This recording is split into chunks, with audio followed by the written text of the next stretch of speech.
Good evening, friends.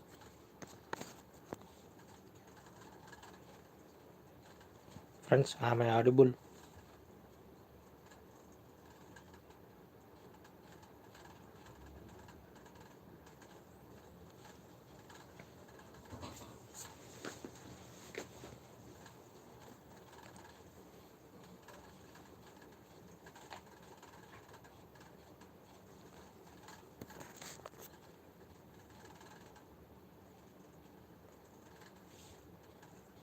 Good evening, friends. Welcome to YouTube live Polity Prelims Test Series session.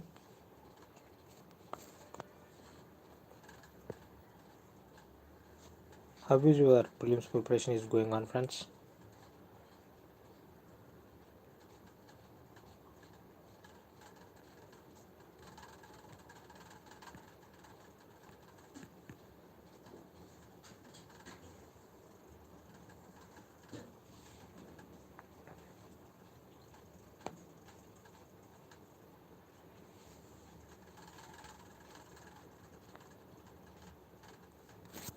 Okay, friends. Before we proceed with today's Polity session, I want to know how is your prelims preparation is going on, and how is your Polity preparation, friends?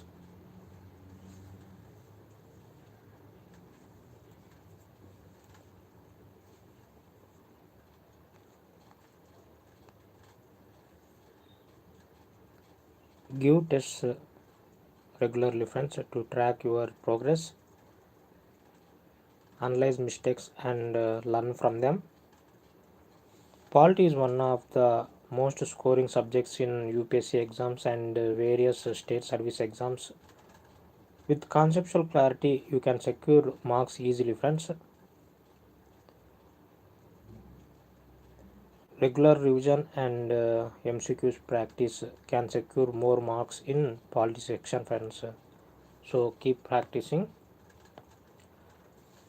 We will proceed with today's polity prelims test and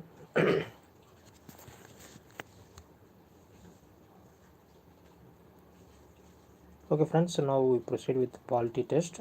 First question: What is a government budget?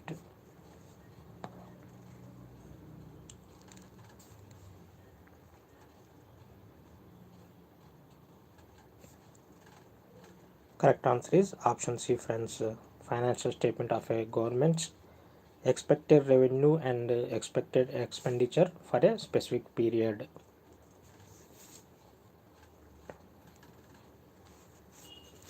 Coming to option A, friends.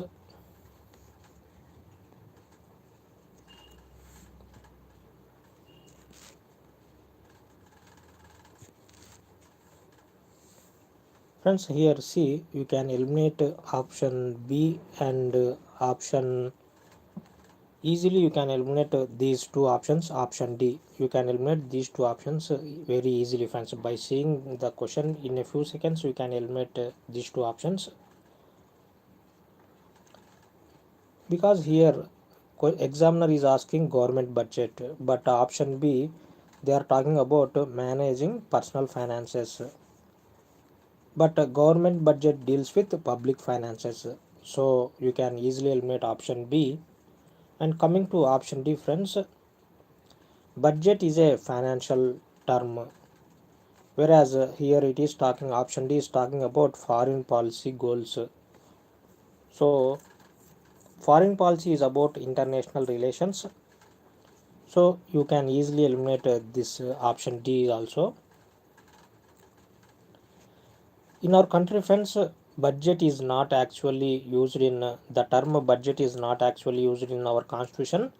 Instead, article 112 refers to it as annual financial statement. Annual financial statement, article 112. President is responsible for ensuring this annual financial statement laid before both houses of parliament every financial year, that is from April 1st to March 31st. In our parliamentary system, friends, executive, that is prime minister and cabinet, cannot spend a single rupee, cannot spend a single rupee or collect any tax without the approval of parliament, that is legislature. Budget is the tool used to get that approval from legislature. All revenue and expenditures are managed through Consolidated Fund of India. Consolidated Fund of India. Budget is essentially a request to withdraw money from this Consolidated Fund of India for public welfare and administration purpose, friends. Coming to option A, friends, here a report on the economic growth of a country. Actually, friends, this is known as economic survey, friends. Option A is related to economic survey. Economic survey looks backward at how the economy performed last year, whereas budget looks forward at what the government plans to do next year. Budget is not just a status report, friends. It is a financial plan and a legal proposal. So option A is wrong. Coming to option B, friends, this is managing your personal finance, like your monthly salary budget. You manage your own savings, but the government manages public money collected via taxes. Governments deal with national interests, not individual bank accounts. So option B is also wrong. Coming to option C, friends, financial statement of a government's expected revenue and expenditure for a specific period. This option is right, friends. Option C is right. This is actually called annual financial statement. It perfectly matches the definition of a budget. It lists income, that is revenue from GST, income tax, etc. And it will also list expenses, expenditure on schemes, defense, infrastructure, etc. So the here option C captures the two essential parts of budget, where the money comes from and where it goes.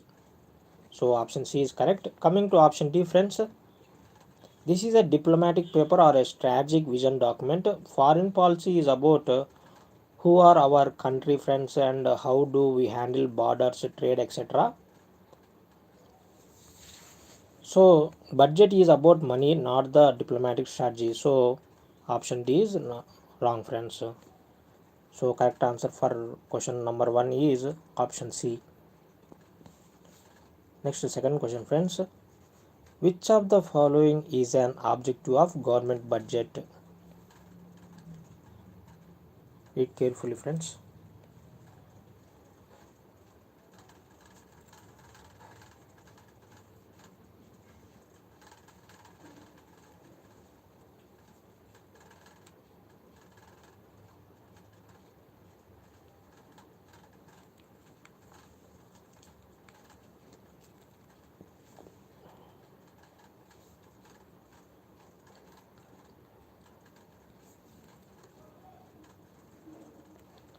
Okay, friends, correct option for this question is option B, 1, 2 and 3.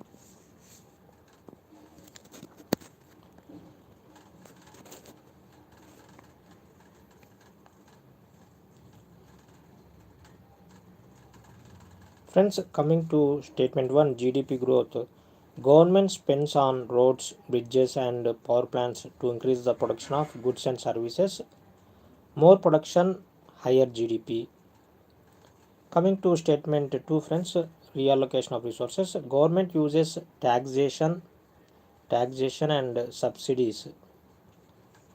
It taxes harmful goods like tobacco heavily and uses that money to subsidize essential goods like food or LPG gas for the poor. Coming to option statement 3, friends, balanced regional growth. Government sets up public sector plants in backward areas and gives tax holidays to companies that start factories in less developed states to ensure whole country progress together. In India, friends, budget is the primary vehicle for achieving the goals mentioned in DP SPs, Directive Principles of State Policy. Under our under our constitution, friends, state is tasked with minimizing inequalities in income, status. Budget does this through distributive justice. Ministry of Finance uses the budget to implement fiscal policy by changing tax rates or increasing spending on infrastructure. Government directly controls the flow of money to meet national priorities. Ours is a democratic country, friends, so the government must prove through the budget that it is using taxpayer money to benefit all regional and to benefit all regions and classes, not just a select few individuals. So, friends, coming to option A here, while GDP growth is while GDP growth and regional growth are correct, 1 and 3, this option ignores option 2, reallocation of resources. Option A ignores statement 2. If the government did not reallocate resources, that is taking from the rich via taxes and giving to the poor via subsidies, the social fabric of India would struggle. So this is a narrow definition. So coming to option B, 1, 2 and 3, this is the most comprehensive answer for this question, friends. It acknowledges that a budget must grow the economy, that is GDP, ensure fairness, reallocation, and make sure no state is left behind, that is related to regional growth. And coming to option C, friends, only one. This is too narrow, friends. If a government only cared about GDP growth, it might ignore the poor or let backward regions stay undeveloped. A government budget, unlike a private company's budget, government budget must have social objectives. Coming to option D, 1 and 2, this option is also wrong, friends. This ignores statement 3, balanced regional growth. In our country, friends, budget specifically provides special grants, extra grants to backward states like northeastern states, etc. Leaving this balanced regional growth concept ignores a huge part of Indian fiscal policy. So, comprehensive answer for this objective of government budget is all statements, friends, 1, 2, and 3. Next, we will move to third question. The quorum of Lok Sabha and Rajya Sabha is.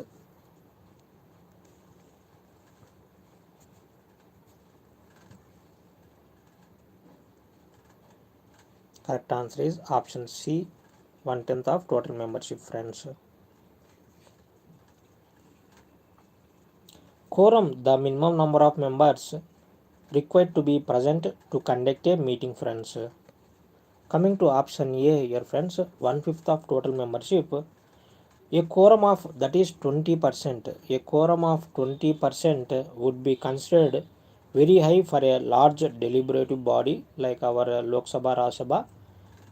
If this were the rule, that is 20%, the Lok Sabha would require approximately 110 members to be present at all times. This could lead to frequent adjournments, as members are often busy with committee meetings, constituency work, and other administrative duties, developmental works, while Parliament is in session. So option A is wrong here, friends. Coming to option B, friends, 1/6 of total membership. While 1/6 of total membership is approximately 16.6%, this is not used for parliamentary quorum. The number 1/6 does appear elsewhere in our electoral law, friends. For example, friends, a candidate in an election loses their security deposit if they fail to poll more than 1/6 of total valid votes cast. It is not the standard for a quorum.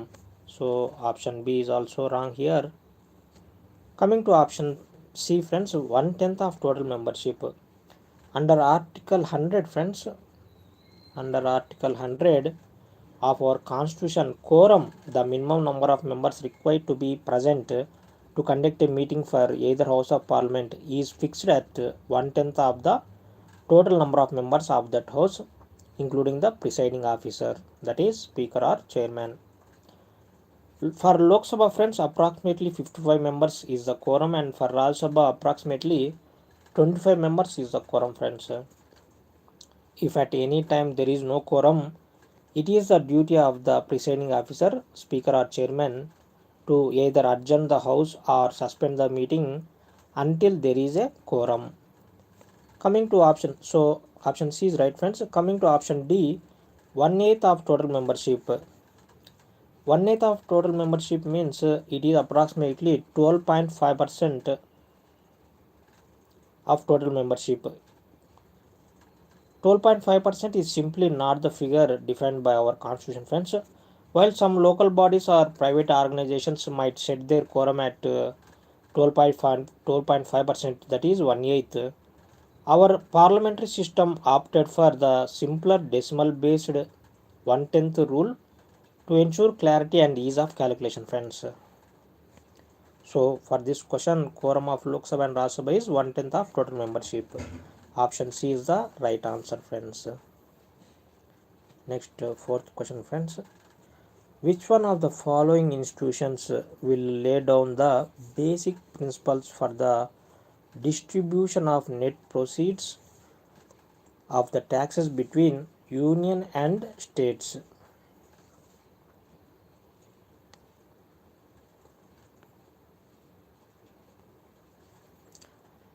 Correct answer is option C friends, Finance Commission.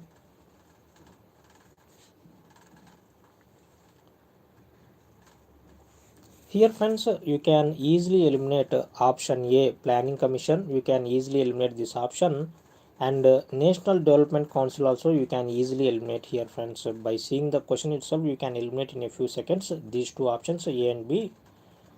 Both were primarily concerned with 5-year plans and development strategies. And moreover friends, Planning Commission no longer exists. It was replaced by Niti Aayog, which has no power to distribute tax proceeds. Under Article 280 friends, under Article 280 of our Constitution, President of India constitutes a Finance Commission every 5 years. It acts as a balancing wheel of fiscal federalism. Its primary job is to recommend the vertical devolution, that is how much money goes from union to states, and also horizontal devolution, how that money is divided among different states based on factors like population, income, distance, forest cover, etc. Coming to option A here friends, Planning Commission. Historically, this body allocated funds for specific development projects.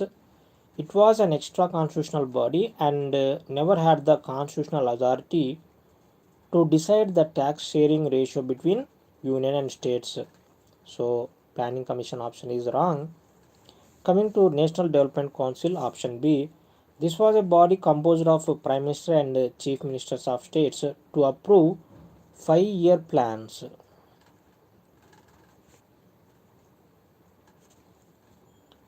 While it was a platform for union and state cooperation, its role was administrative and developmental, not financial or tax related. So option B is wrong. Coming to option C friends, Finance Commission. This is correct friends. Finance Commission is a quasi-judicial constitutional body designed to ensure that states get a fair share of the net proceeds of taxes to maintain the federal structure of our economy. Coming to option D friends, Union Ministry of Finance. While friends, Finance Ministry manages our country's wallet and implements the budget, it cannot decide the sharing formula on its own. This ministry follows the recommendations of the Finance Commission to avoid political bias in distributing money to states. So finance ministry is also wrong. So option C, finance commission, is the correct answer for this question, friends. Next, fifth question, friends. What is are true among the following?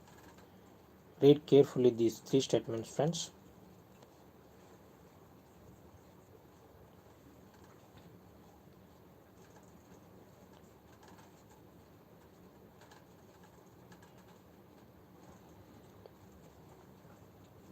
So correct answer is option C, one only.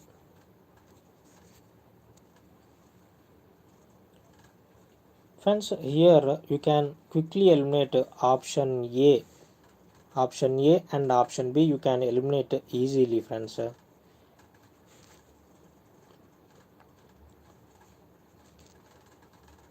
Because here, friends, 74th Constitutional Amendment Act is related to giving constitutional recognition to panchayats. Even if you have basic knowledge regarding local self-governments, here 74th Constitutional Amendment is related to municipalities. So statement 3 is wrong. You can eliminate option A and option B, friends, here. Now you left with only option C and option D.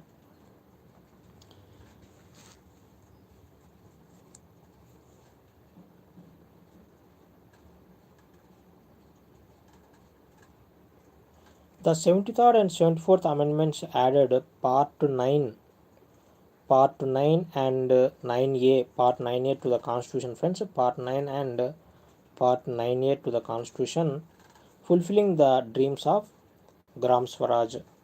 While Article 40 under DPSPs are already mentioned panchayats, these amendments made local elections mandatory and created a legal framework for power sharing at the grassroots level.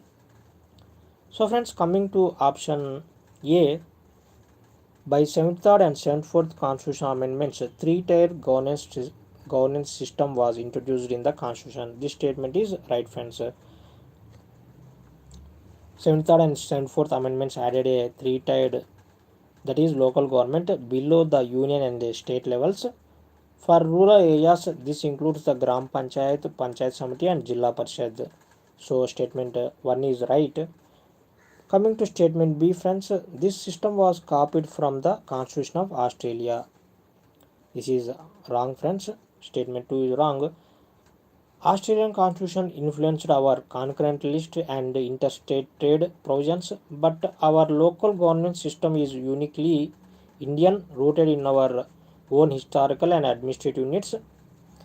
Balwantrai Mehta Committee recommended three-tier structure, friends. Balwantrai Mehta Committee.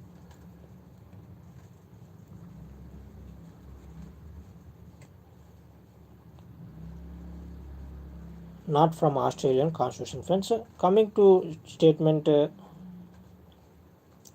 friends.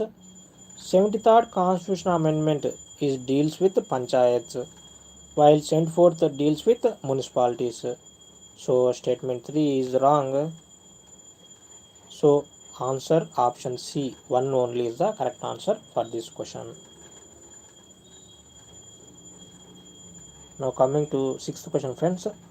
Who recommends to the governor the principles which should govern the distribution between the state and the panchayats of the net proceeds of taxes and fees leviable by the state, which may be divided between them?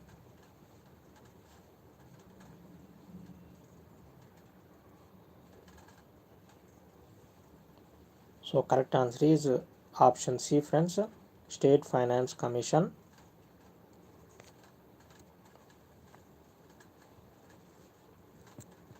Friends, governor of a state appoints a state finance commission. Governor appoints a state finance commission for every 5 years. It is a constitutional body, friends. Central Finance Commission divides money between the union and states, whereas State Finance Commission ensures fiscal decentralization by recommending how state collected revenue should be shared with panchayats and municipalities to make them financially self-sufficient. Coming to here option A friends, Chief Minister. While CM heads the state government, CM do not have the Chief Minister do not have the constitutional authority to officially recommend the principles of tax distribution. Here, Chief Minister's role is to oversee the implementation of policies once the budget is passed. So, Chief Minister option is wrong. Coming to statement option B, Finance Minister of State. Finance Minister presents the budget and manages state accounts, but State Finance Minister is a part of political executive friends to ensure unbiased sharing between state and local bodies. Constitution mandates an independent commission rather than finance ministry. So option B here wrong. Coming to statement option C, State Finance Commission. This is correct friends. State Finance Commission option is correct. It is a constitutional body created specifically to review the financial position of local bodies and recommend to the governor how taxes, duties and tolls should be split between state and panchayats. State and panchayats. So option C is right. Coming to option D friends, Jilla Parishad. This is the top tier of Panchayat Raj system friends. Here Jilla Parishad is a beneficiary of the budget funds. It cannot Jilla Parishad is a beneficiary of funds, so it cannot decide the principles of net proceeds of taxes and fees distribution because that would be a conflict of interest. So option D is also wrong. So State Finance Commission option C is right for this question friends. Coming to seventh question friends, what is the meaning of gelatin in parliamentary procedure?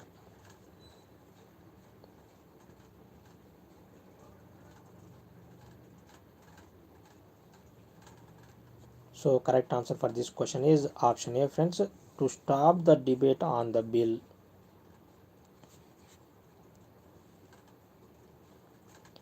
Friends, in our parliamentary procedure, guillotine is a fast track mechanism used mainly during the budget session friends. It allows the house to put all undiscussed demands for grants to a vote immediately without further debate to ensure the financial business is completed within the allocated time.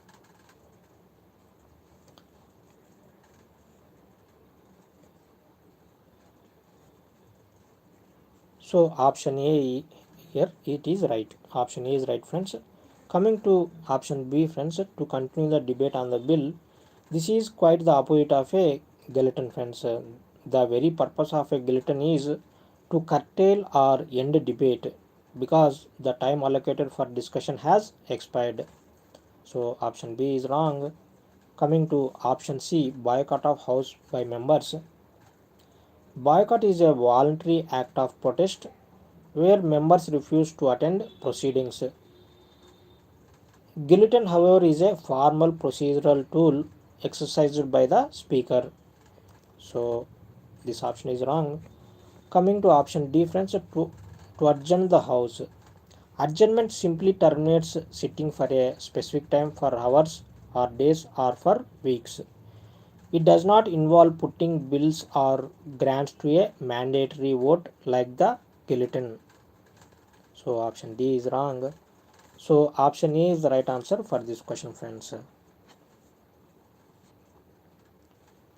Next, eighth question. A college student desires to get elected to the municipal council of his city. The validity of his nomination would depend on the important condition among others that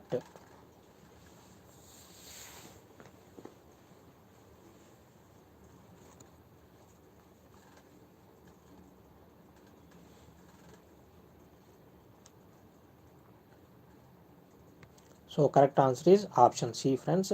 His name figures in the voters list.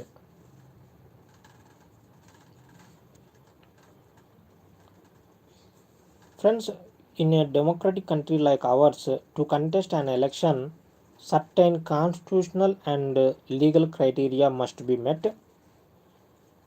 We can eliminate here immediately option A and option B. You can eliminate easily, friends. Within a seconds after seeing the question, you can easily eliminate these options. In a free country, your right to contest an election is not dependent on your college principal or your membership in a political party. For example, friends, independent candidates contest all the time. So you can easily eliminate by seeing here the wording obtains permission from the principal, and here he is a member of a political party. You can easily eliminate these two options. These options are irrelevant to the legal eligibility criteria for public office. Friends, under 74th Constitutional Amendment Act, which added Part 9A, the qualifications for becoming a member of a municipality are similar to those of a state legislature, but with a lower age limit. According to Article 243V, friends, person must be at least 21 years old and must be a voter in that specific constituency. Being on the electoral roll is the fundamental proof of citizenship and residency required to seek a mandate from the people.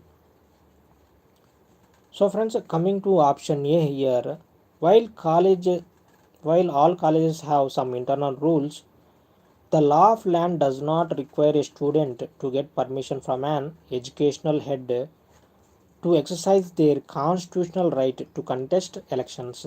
So you can eliminate easily option A.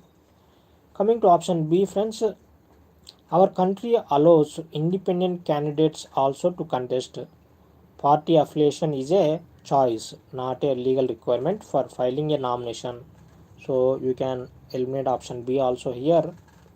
Coming to option C, friends, his name figures in the voter list. To be a candidate, friends, you must be a registered voter.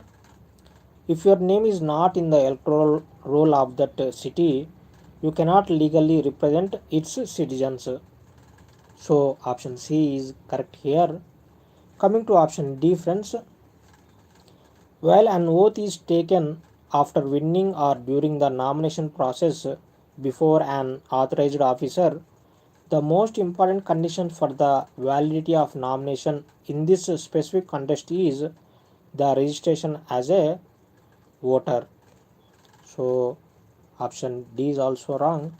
So option C is the correct answer for this question, friends. Now moving towards ninth question.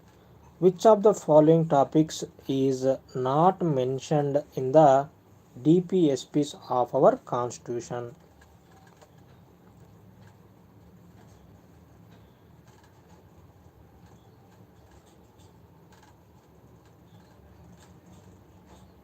So correct answer for this question is option A, friends. Providing adult education is not mentioned in our DPSPs. Friends, DPSPs, Directive Principles of State Policy, are non-justiciable, that is, not enforceable by courts, but are fundamental in the governance of our country. DPSPs acts as a guide for the government to create laws. Most educational directives in our DPSPs were updated by 86th Constitutional Amendment Act, friends,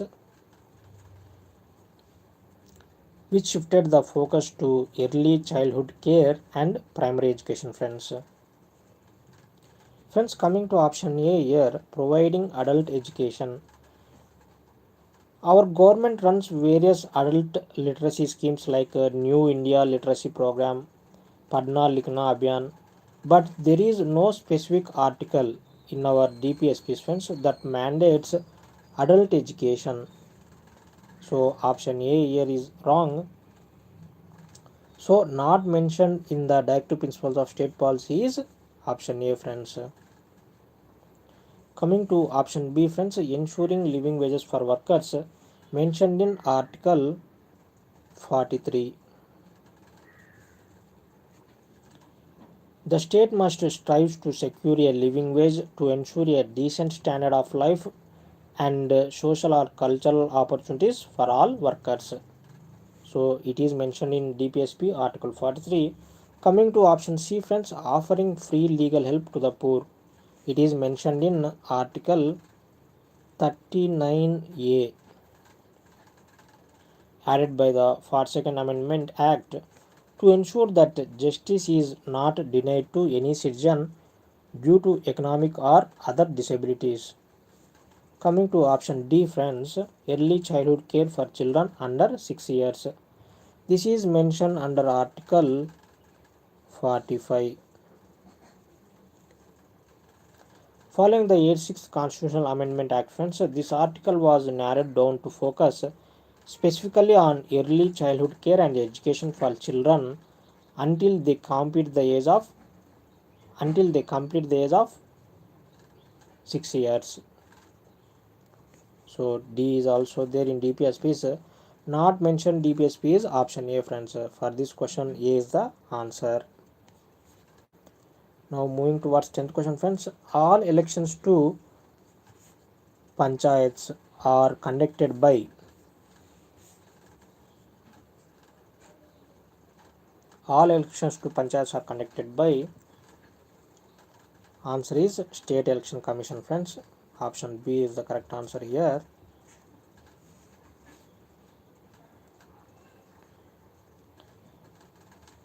Friends, you can, after seeing the question, you can immediately eliminate state legislature. Option C you can eliminate here, and also option D also you can eliminate here.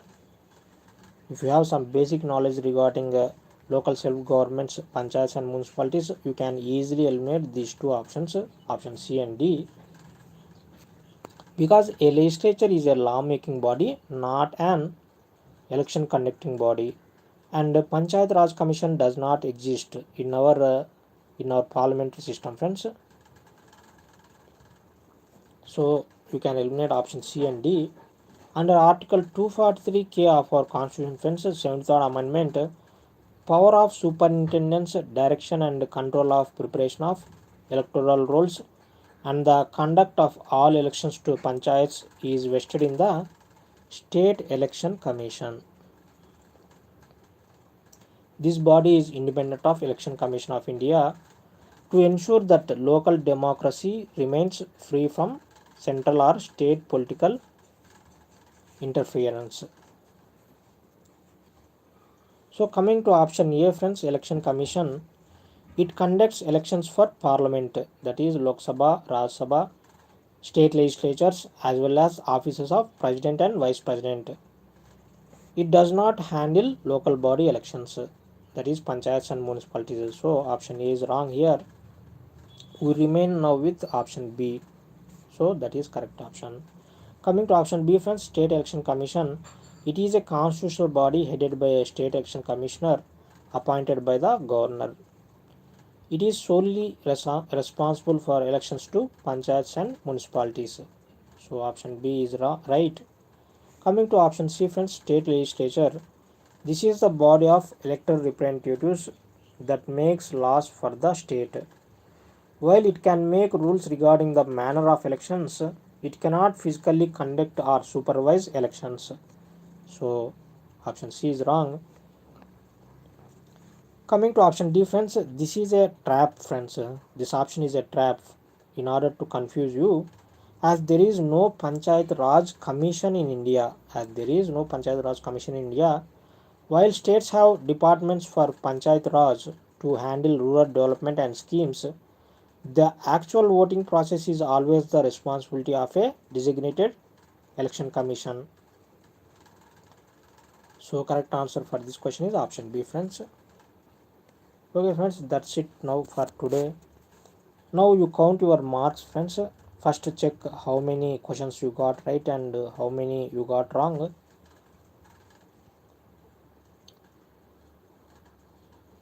And go straight to your polity book, friends, and find the topic where you made a mistake. Read that concept again right now. Try to understand why you choose the wrong answer. it is because of lack of knowledge, or did you just misread the question? Reread the topic, friends. Try to solve a few more MCQs on that same concept to make sure you truly understand it.